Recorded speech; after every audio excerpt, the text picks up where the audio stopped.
Hello, everyone. My name is Dr. Andy Kaufman. I've been talking a lot lately about this viral pandemic, and I've learned some things lately that have helped me develop a theory, and I think I know what is really going on here, so I want to give that information to everyone. I want everyone to know that I am a qualified medical doctor, so I put up some information about my background here. I'm board certified. I practice in psychiatry and forensic psychiatry.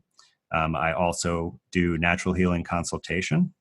In the past, I've worked in hematology and oncology. I've held leadership positions in medical school. I ran a medical device startup company. And you can see where I had my education. So I feel that I am qualified to talk about this subject matter, and I hope you'll agree. I just want to thank some people out there who have been really instrumental and inspiring to me. So first of all, Dr. Cowan, who has been outspoken as well on this issue, and he really inspired me and gave me some great ideas that helped me put this whole big picture together. I want to especially thank James True, who has been a great friend, confidant, and collaborator throughout this whole thing, and we're definitely going to do a lot more work together down the road. I really want to thank Richie from Boston, Jason Lindgren, and Crow 777 for giving me the opportunity to get my message out there and for being so supportive and open. It's really just been incredible that I've been able to pursue this mission. I want to thank my kids who have been ignored a lot lately since I've been working so hard trying to figure things out. And I'm so proud of them. They're the only children in my area who I know who are not afraid of getting sick, and they're out playing and having a good time. And then lastly, Dr. Lanka and Dr. Turner Banks, who have done just amazing research and scholarship and have written books and papers that have really helped me figure things out. So thank you to everyone. All right, let's jump right in. So I want to start at the beginning at ground zero, Wuhan, China, Hubei province. This is the seafood market there. It's an open air market where the first cases occurred. And as you can see from this picture, there's a bunch of meat and animal carcasses just laid out right on the ground. Here's another photograph from the market where you can see that conditions are somewhat less than sanitary. You have live animals, you have dead animals, you have cut up body parts and fluids that all seem to be cross-contaminating. So this is definitely not the kind of market where I'd be wanting to buy my food from, but certainly there was a lot of traffic there, a very big market. So if what we had is a situation where just about 200 people at first became ill with a mysterious pneumonia type illness at this seafood market, and many of the people were actually employed or made their livelihood at the market. So I want to ask the audience out there, if you learned about this information, what would be your first thought about what most likely might be the problem that caused this mysterious illness? So would it be a new genetic disease like cystic fibrosis? Would it be B, a new virus, a new viral illness? Would it be C, autoimmune disease where the body is attacking itself, causing the problem? Or would it simply be bad seafood? And I think most of you would agree that the first thought you would have, given the commonality of the market and the sanitary conditions there, is that bad seafood would be an issue and something certainly to look into. However, the scientists in China did not agree. And in fact, they did not look into this issue at all, as far as I can tell. But instead, they jumped right into the possibility of a virus. So this is a quote from the first paper from the group there that claims to have identified this new coronavirus. And what they said is the disease was determined as viral induced pneumonia by clinicians according to clinical symptoms, including basically a fever, low white blood cell count. Pulmonary infiltrates just means fluid and congestion in the lungs on a chest x-ray. And the people did not get better after 3 days of antibiotics. So they did think of a bacterial infection first and then went right to the virus. And they note that most of the early cases had contact with the seafood market. So it sounds like they were primed to blame a virus on this illness right away. So how did they actually claim to have proved that a virus caused this illness? So what they did is they took only seven out of the almost 200 initial patients who were sick, and they stuck basically a fiber optic camera, like a long tube, down their windpipe into their lungs, and then they squirted a bunch of fluid in there and mixed it around, and it collected whatever debris or cells or chemicals were in the lungs, and then they sucked it back up. And they did take some other body fluids. They did take blood. They took oral swabs and nasal swabs, but is the lung fluid where they really found think they found what they were looking for.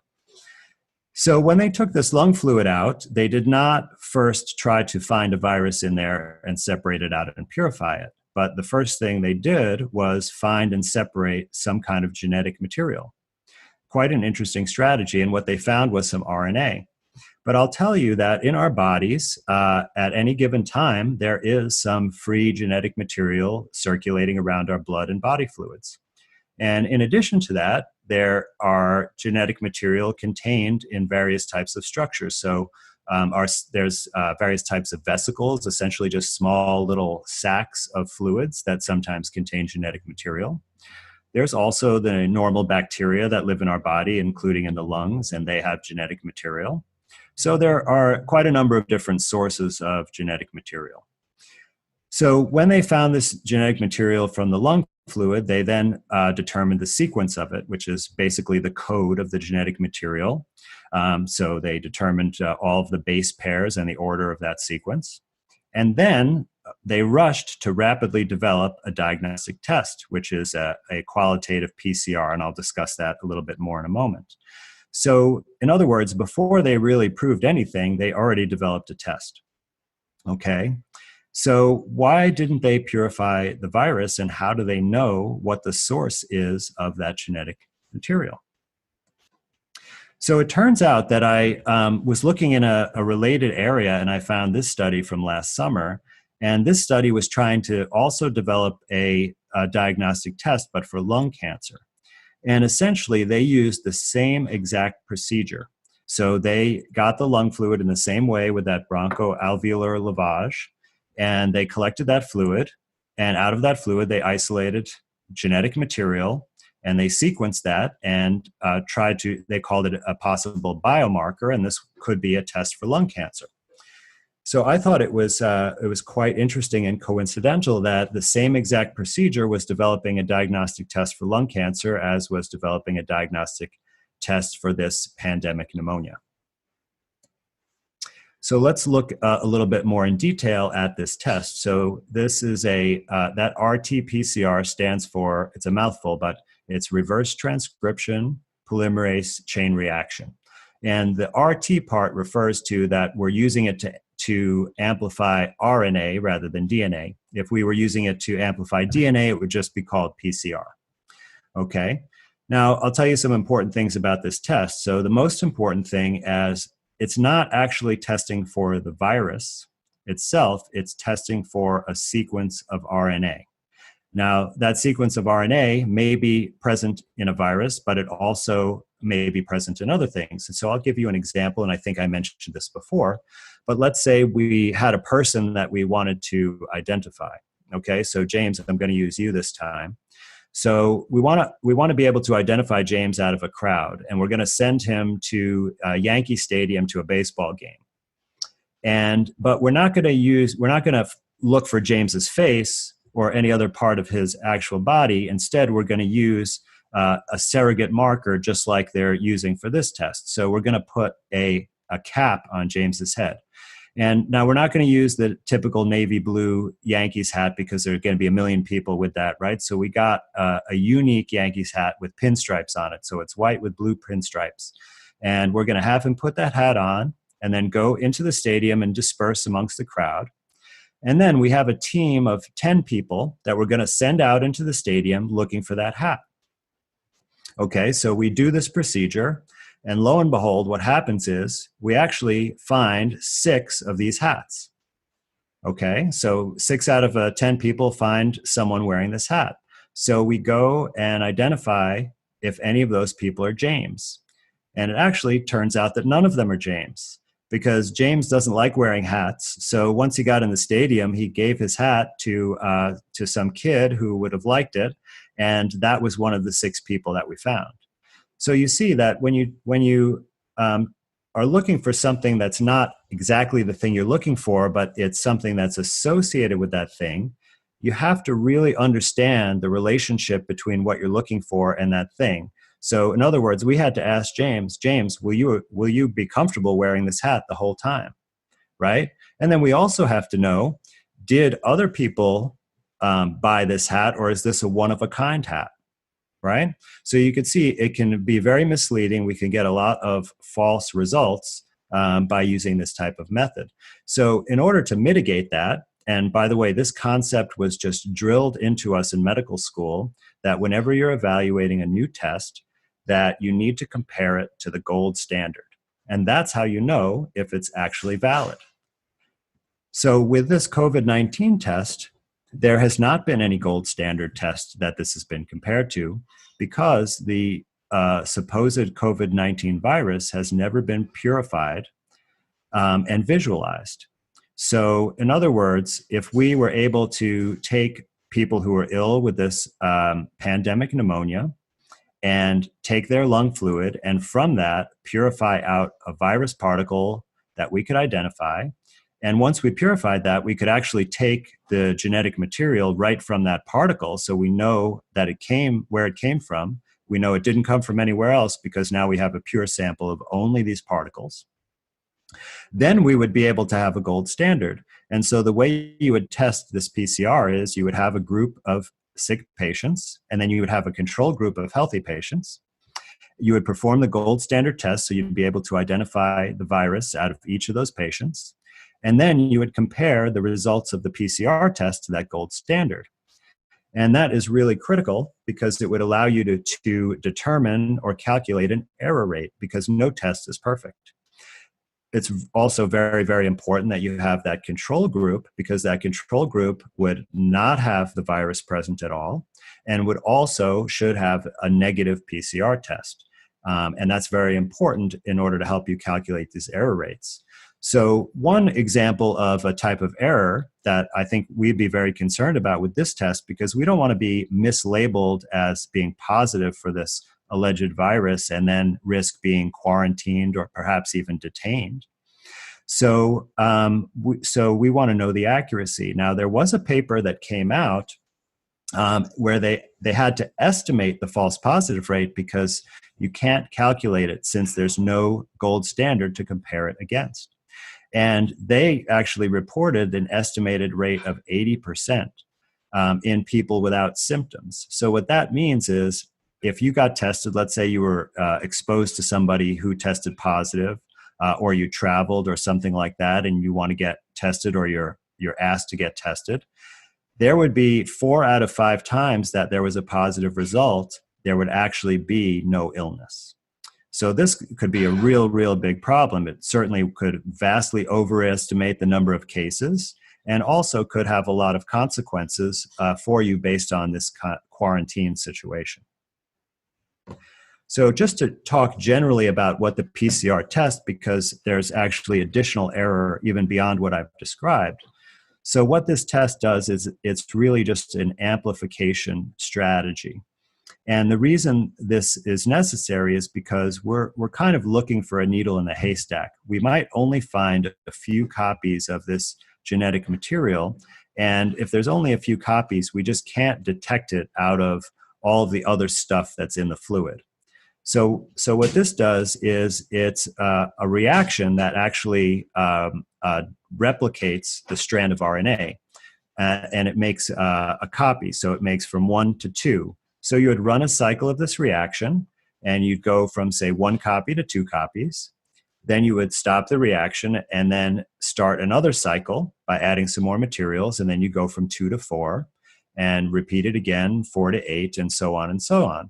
And this is an exponential or a binomial expansion. And if you look at the black curve on the graph here, you'll see that's what that represents. So, generally speaking, when you're using this test, you want to carry out approximately between 25 and 35 cycles in order to get enough amplification that you can see what you're looking for. If you go too much beyond that, what happens is you end up amplifying the noise. So it seems to be generally represented that the absolute maximum number of cycles that you could do and still get an accurate result is 45. And that's exactly the number of cycles that is recommended for this COVID-19 PCR test. So it's right at the upper limit.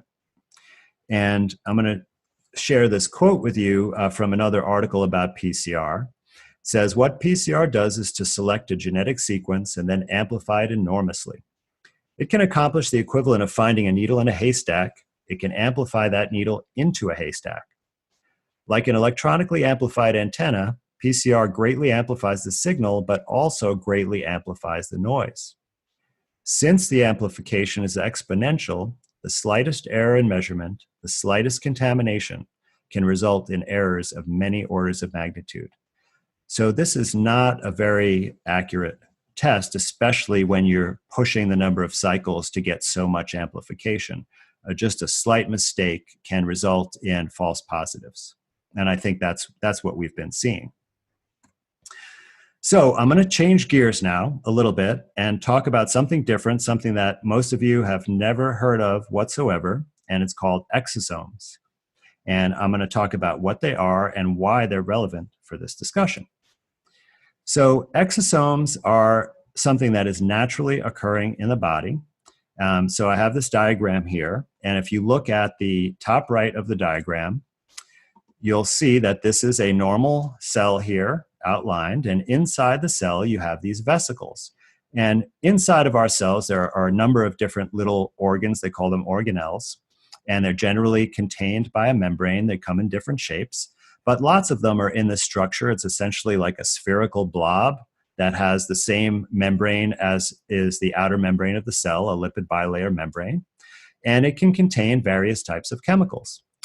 Now, this is a specific type of vesicle that will end up merging with the cell membrane at the surface under certain conditions and release these exosomes out into the extracellular fluid, and they'll get into the circulation and be distributed around the body. So while they're inside the cell, they're called MVEs, which stands for multivesicular endosomes. So in other words, they have a bunch of exosomes or vesicles inside them. And they release these on a regular basis, just day to day.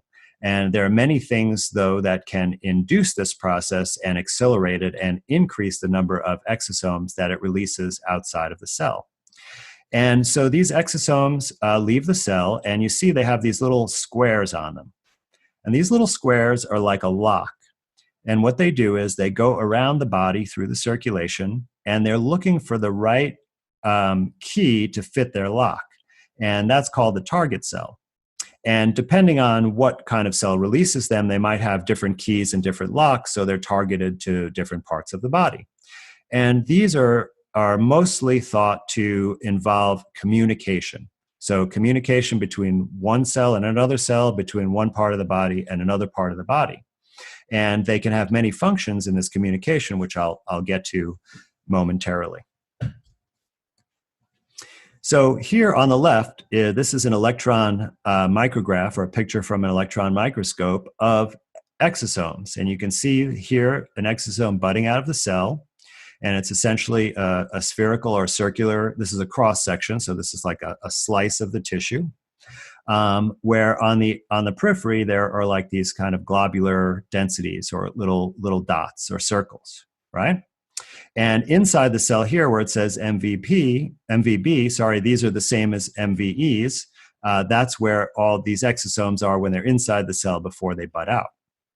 Okay, and now we have a picture on the right which allegedly shows this COVID-19 virus. And you can see that there are these vesicles budding out of the cell in a circular shape with these globular dots on the periphery.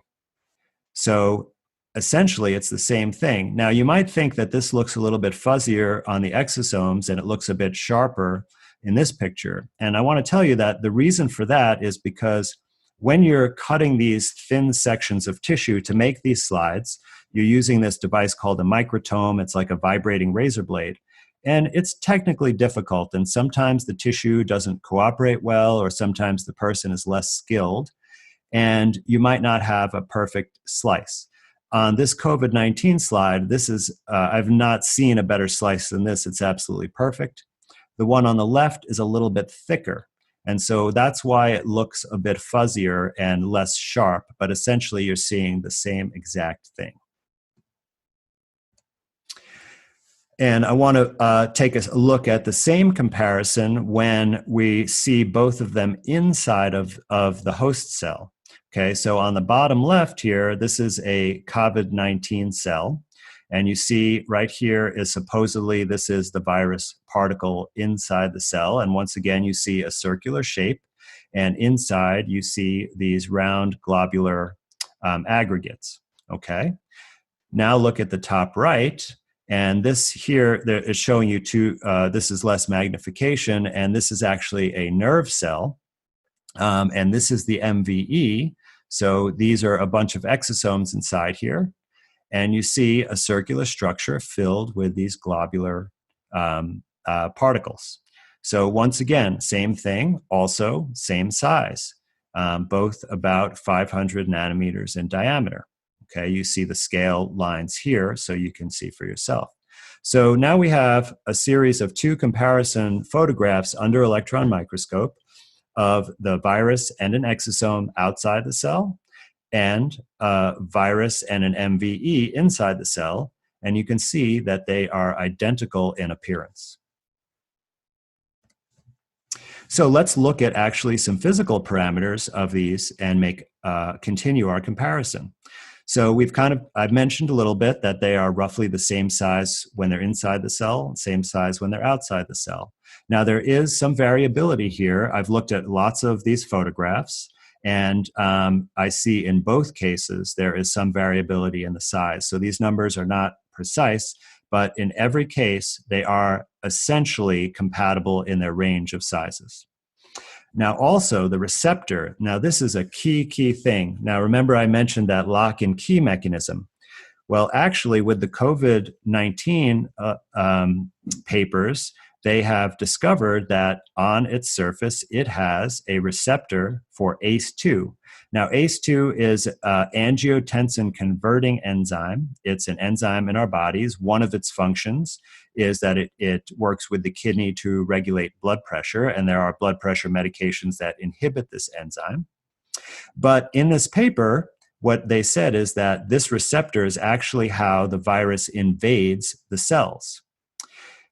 Now, I also was able to find a paper where they've identified exosomes coming from our own body that also use the ACE2 receptor as their lock and key mechanism to find their target cells. So exosomes and COVID-19, the same exact receptor on their surface targeting the same exact cells. Now, these both contain genetic material, and it's both in the form of RNA. No DNA, only RNA. And these structures are both found in the lung fluid. So the lung cancer test that I showed you earlier found exosomes in that fluid, and the lung fluid showed the COVID-19 as well. So you can see that the more we take out this comparison forward, we see that they're essentially the same in every important way. So I happen to be looking in the virology literature, and actually they also think exosomes and viruses are possibly the same thing. So this is Dr. James Hildreth, a very prominent researcher and academic physician in the field of virology and HIV research.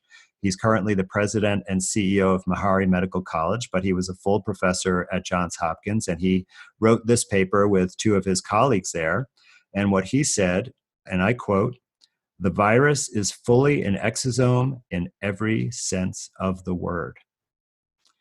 Now, this was just a great confirmation for what I was already thinking, and I was kind of blown away when I read this in the paper, because this was one of the last papers I looked at to find this after I'd already come to the same conclusion. It really helped validate my opinion.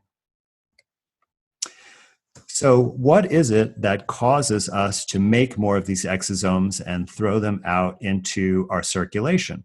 So it turns out that almost every type of insult to the body would actually cause this process to occur. So toxic substances, and I found several papers looking at this. Some of them looked at environmental toxins, such as heavy metals like arsenic, and organic chemical toxins. Also found evidence about bacterial toxins, and I have a slide that I'll show you in a minute. So there's clearly has a role in the communication or possibly removal of toxic substances that damage our cells. Now, interestingly, psychological stress, including fear, which many, many people around the world are experiencing in a very intense way right now, also causes release of exosomes. So you see how this may cause false positive tests.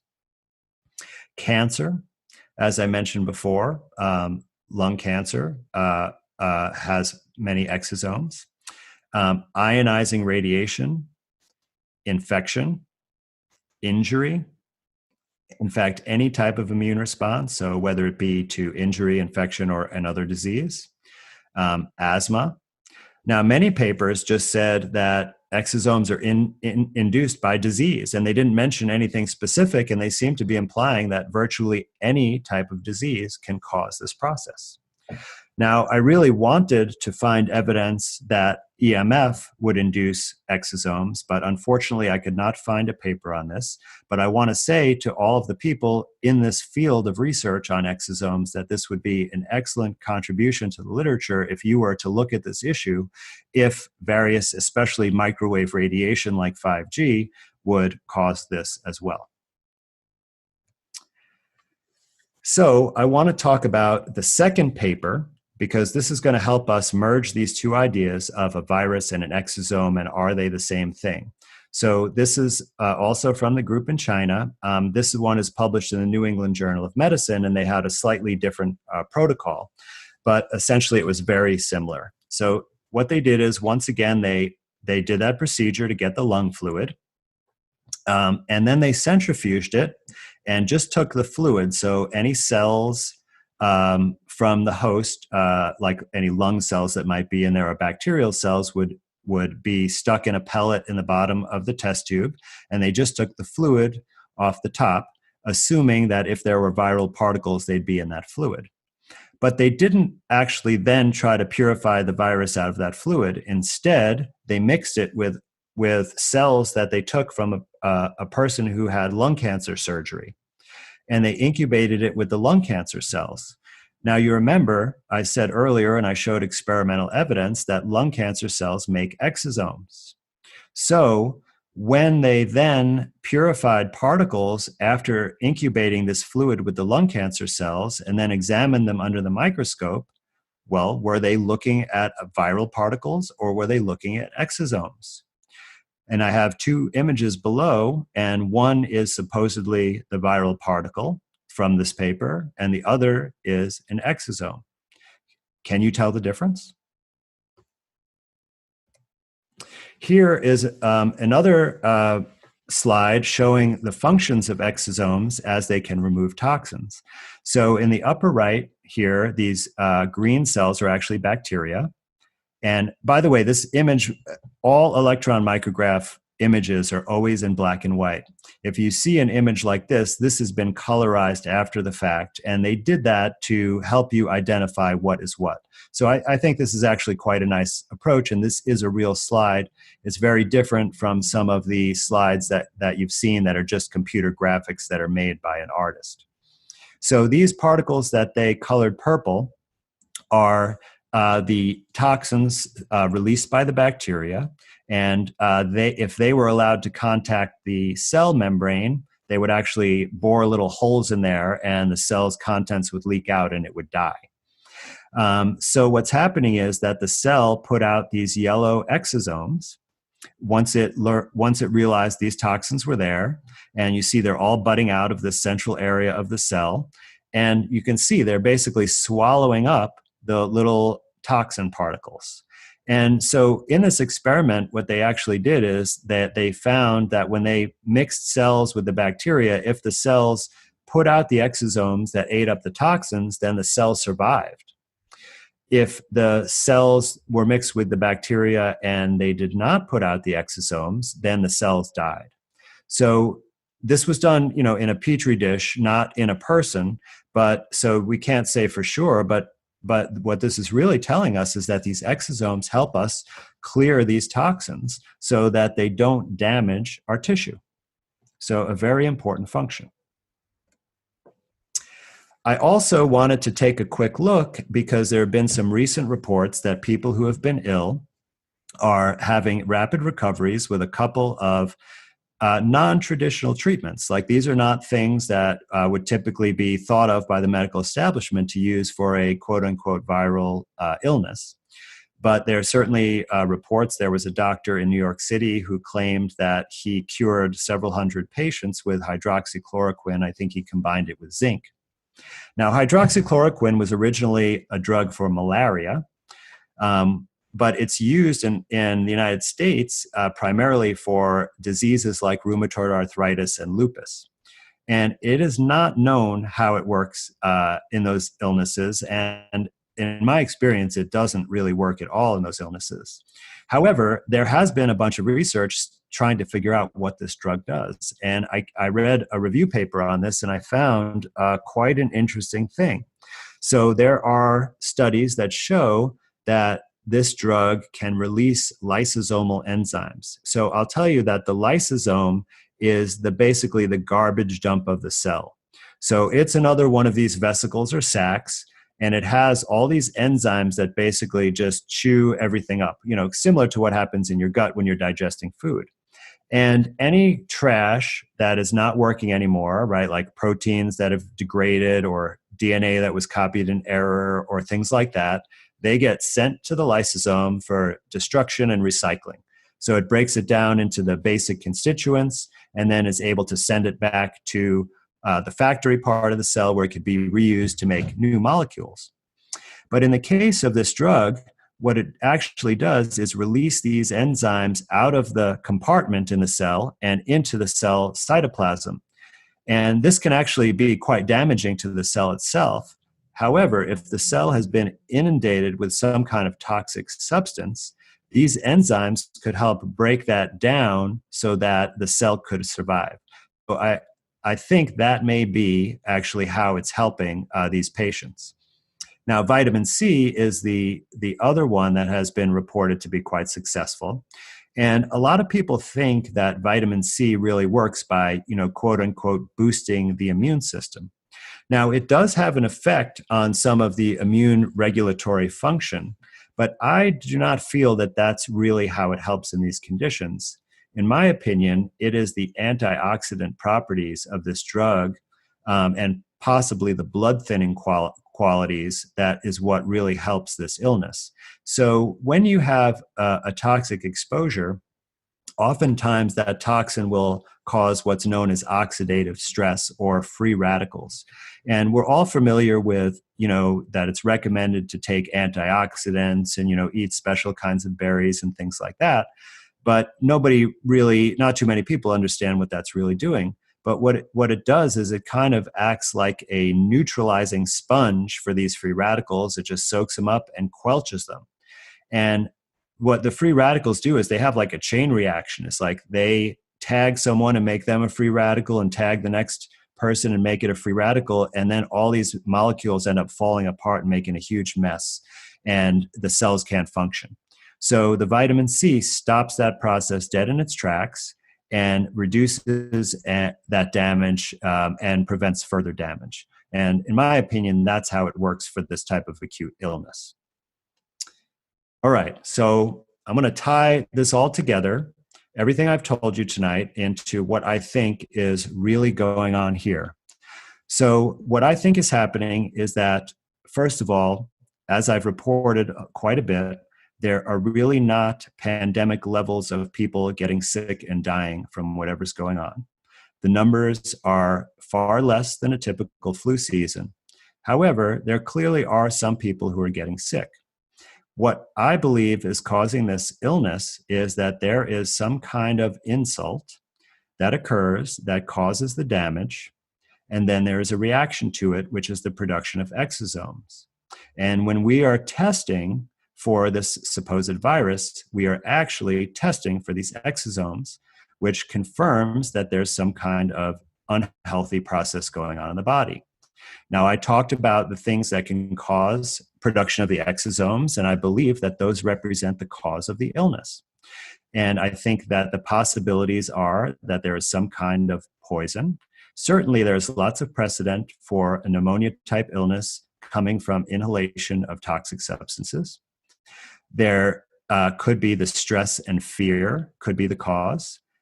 It could represent a regular flu or pneumonia or even a bad cold, and whatever causes those would be the same cause. And lastly, electromagnetic radiation could certainly be a cause as well. There has been a major proliferation and installation of new 5G infrastructure. And there's certainly evidence known that 5G can have adverse effects on one's health, including damaging DNA. And that evidence actually comes from Los Alamos National Laboratories when they've studied microwave and radiation like they use in the body scanners in the airport. And I think it's quite possible that there is not one toxic exposure, but there could be different causes of this illness in different areas, or perhaps even in the same area between different people, that this may not be a uniform cause of the illness, but it does cause a similar constellation of upper respiratory symptoms. And these symptoms are not extremely specific. All of these illnesses, I could list off probably 20 different illnesses that would cause a cough, possible shortness of breath, a fever, and suppress your white count. So there could be several different causes of this, but I do not see any conclusive evidence whatsoever that there is any virus. And certainly you could see that the exosome and the virus are essentially indistinguishable from each other. So let me just reiterate that. So there is some sort of insult or toxin that you're exposed to, it causes illness, and then that stimulates your own cells to induce and produce and put out these exosomes, because they will send the important signal to your body on how to handle this problem. And part of that is they will actually eat up and, like a sponge, soak up these toxins so that they can be safely removed from your body so that you can recover. So what I'm saying is that COVID-19 actually are exosomes and not a virus that invades your body from the outside. It comes from within your body to help you, and it's a reaction to the real cause of illness.